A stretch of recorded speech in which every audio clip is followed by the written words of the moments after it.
for each of you guys in turn, take me through what you think has been accomplished over these last couple of days in terms of messaging around the CBA and just being able to talk about this at a time that the lights are the brightest on this league, just for each of you. I would say just that the players obviously are taking this really seriously. We had the most participation in league history. I think we had close to 40 players in our league meeting. I think it just sends a really strong message that we're standing really firm on certain areas that we feel really strongly that we need to improve on, and I think we got that message across. Yeah, I think for myself that was the best part of it, being in the room, and there's over 40 other players in this league, and I'm sure a lot more would have loved to be there if they were in Indianapolis, and I think that's the most powerful thing is all the girls from across the league just being in that room together. Next question, row 3 in the center. Annie Constable, Front Office Sports. This one's for you, Caitlin. Where does your W salary stack up against your deals with State Farm, Gatorade, Nike? That's a good question. Honestly, I feel like that's where we're really fortunate is that we have those other deals. And I think that's one of the things that we're in the room fighting for, like Fee said, is, we should be paid more, and hopefully that's the case moving forward as the league continues to grow. I think that's something that's probably the most important thing that we're in the room advocating about. Next question will come from row 4 all the way to the left.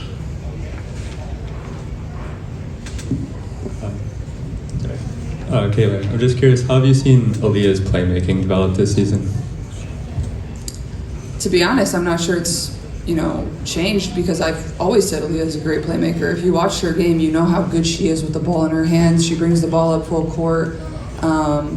There's even times last year, I think it's just a comfortability thing, because in the past she plays more on the block, and then since coming into the league, she's kind of played a little bit more on the perimeter, and now with the offense that we run with Steph, I think just having the ball in her hands and really orchestrating that, especially if I'm getting picked up 94 feet or the other team's pressing, we feel very comfortable giving Aaliyah the ball to bring it up full court. So, sure, she's certainly gotten better, but I only say that because I think she's been really good at it her entire career. She passes, she finds people on cuts really well. She's making impressive passes on people cutting, getting open. They're not just point blank wide open passes. So, it's another weapon for us, and she's been incredible in that regard.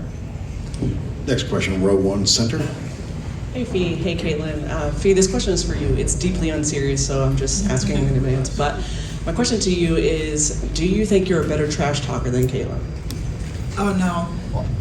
I don't trash talk, so I'm not good, so the bar is low. I think of it after, I'm like, thinking about it for days after. I should have said this. He's too nice. Yeah. I can't think of it fast enough. That's even when we were picking our teams, I think they probably would have liked if we were talking trash a little bit more, but yeah. Nah, Fee's too nice. We're too nice. She's we're a mom. We're Midwestern. Yeah, that's a good point. Staying in the front row to your left. Yeah, Caitlin, can you just tell us what the weekend's been like? It probably wasn't ideally what you wanted, but it seems like you still have been having a good time. And how much coaching do you think you're doing tonight?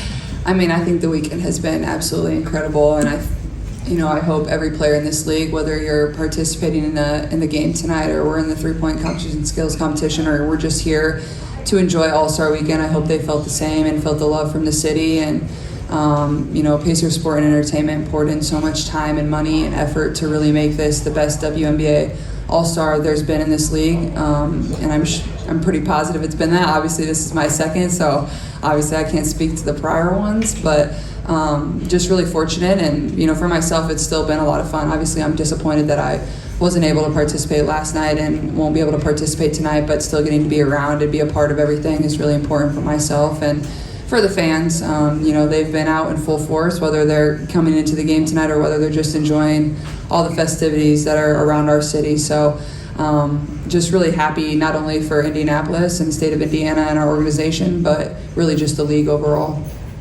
Next question, row 3 in the center. Caitlin, I know that you're only a second-year player and still really young, but I was just curious about, do you think it's important for you individually to voice your thoughts publicly on what you think are priorities and your thoughts on the next CBA?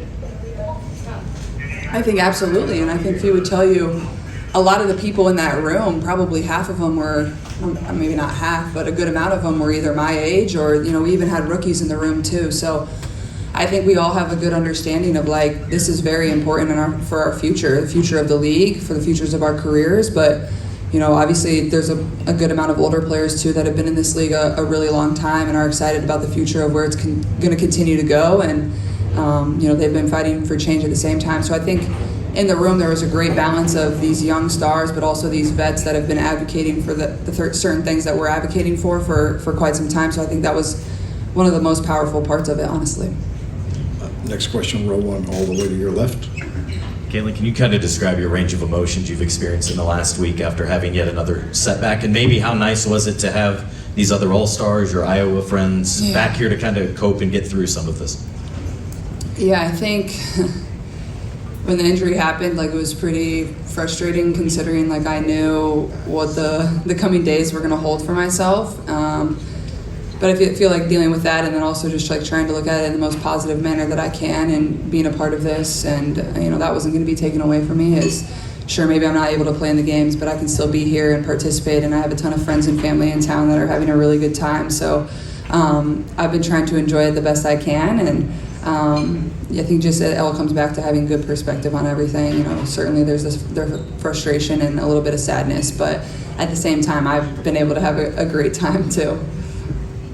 Next question, all the way to the back and on the left. Hey, question for Napheesa. So obviously this is a forward-driven league and it's been that for pretty much the duration of it. I'm curious for you, do you feel like the way the league is trending, is it more so going to be leaning towards the versatility of offense for forwards or defense for forwards? Ooh, I would say offense, just because I do think defense wins games, but people are learning to score in so many new ways. Good offense beats good. Good offense. Great offense beats good defense. I was gonna make that. But point. I appreciate that. I know, best point. Defensive player of the year would say that. She has to say that. But that's what I was gonna say. That's why offense, I think, is because it always is on a play. Offense will always beat defense. Good offense will always win. And people are learning to score in such a multitude of new ways. I mean, we have people coming to league expanding the 3-point line. Post players who can shoot threes are versatile. So I think the individual players just growing so much. So I would say offense.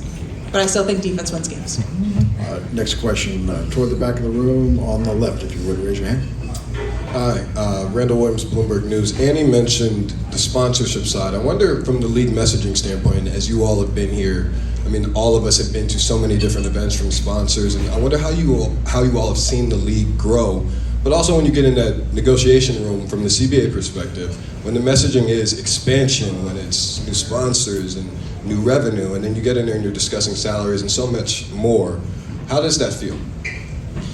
I mean, it's great. That is what we've been fighting for so long, is the league growing. So having new brands come in, having new sponsors come in is exactly what we want. We just also want to reap the benefits of that. That's obviously a lot of new money coming in. And for so long it was, people are not investing in women's sports, it's not accessible enough, and that's changing. And so that's what we are trying to change as well for us, is that we've been a part of that growth. The people before us have. We are, this current group now, are part of that. So we just want to make sure that we are also getting a cut of all this new money that's coming in. Next question, second row all the way to the right. Caitlin, right here. We talked about, just how excited you were to play in this game, but then I was talking to all your All-Stars yesterday about how it's important to get healthy too. Mm-hmm. So how are you feeling physically, and how can you maximize this weekend now that you're not playing to get healthy faster?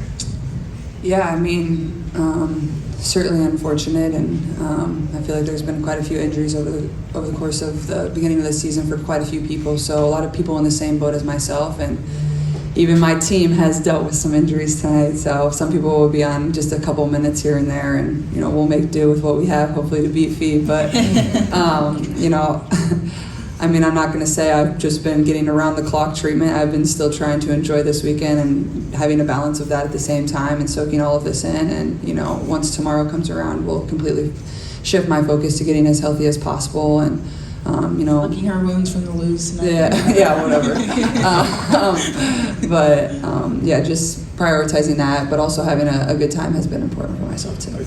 We have time for just a couple more. We do have a commitment for the players on the court. Next question, all the way to the left in the second row. Hi, Tiana Randall Forbes. This question for both of you.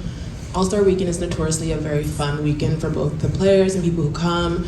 And we've seen through like live streams and videos that you guys are having way more fun and staying out the whole press conference, I guess. and staying out a little bit more late than you may have anticipated. What is some of the messaging? What if we do that normally? You just never saw it. That's true. That's true. Making 7 a.m. I'm not speaking for Fee. 7 a.m. shoot around or something. There was no shoot arounds today. Yeah. Both teams canceled. I heard. I got the email. So, as captains, what type of messaging are you guys sending to your players about balance and just making sure you are still wanting to get the win? I mean, I told my team have as much fun as possible. At practice, we just shot a little bit, and then we shot a half-court shot, and we headed out. But I mean, like, that's All-Star Weekend. Like, we joke about winning, but at the end of the day, like, it's not that serious. Like, we're gonna have a fun time, and I feel like for me, it's a little bit of a unique perspective because my first All-Star game was versus Team USA. Like, it was a little more serious, just to help them prepare for the Olympics. So this one, I would say, like, the actual play-wise is a little more laid back and a little more fun, but it's been cool just to see, you know, everything that's been going on and how much everybody's enjoying it. Yeah, I mean, exactly the same. I wasn't telling them anything about preparing for the game. We were preparing to be on stud buds. Like Caitlin said, I mean, at the end of the day, we're here together, like, for a fun weekend. This is supposed to be our break, even though we all play Tuesday. Yeah, we would appreciate a longer break. Yeah. So yeah, just having fun, especially together. You know, it gets so serious, especially online, but like, we're friends, and having a, like, you know, a party with, how many of us are here? 30, 40 of your closest people that you play with and against all the time has been really, really fun. Last question will come from the left in the third row. Sports Illustrated. Napheesa, as you get further into bargaining, your first time in a leadership role on the committee, what have you learned the most from this experience, and has anything surprised you about actually being in the room? I mean, I don't know if I've learned it from this or just through Unrivaled as well, just how complex business is. And, you know, of course, as players, you want to get the most you can, but there are business expenses and all those things. So that's why I think being an Unrivaled helps in that situation, where I know, like, there are business expenses coming from the W. I know it's reasonable for us to ask, and that's why I feel like we all feel really prepared. All of us are individual businesses. Like, each one of our brands, we understand the business, and it gives us a unique perspective where we know exactly what we're talking about. So I don't know if anything surprised me, but I do feel super prepared just from that. Thanks, everyone. Caitlin, Napheesa, thank you.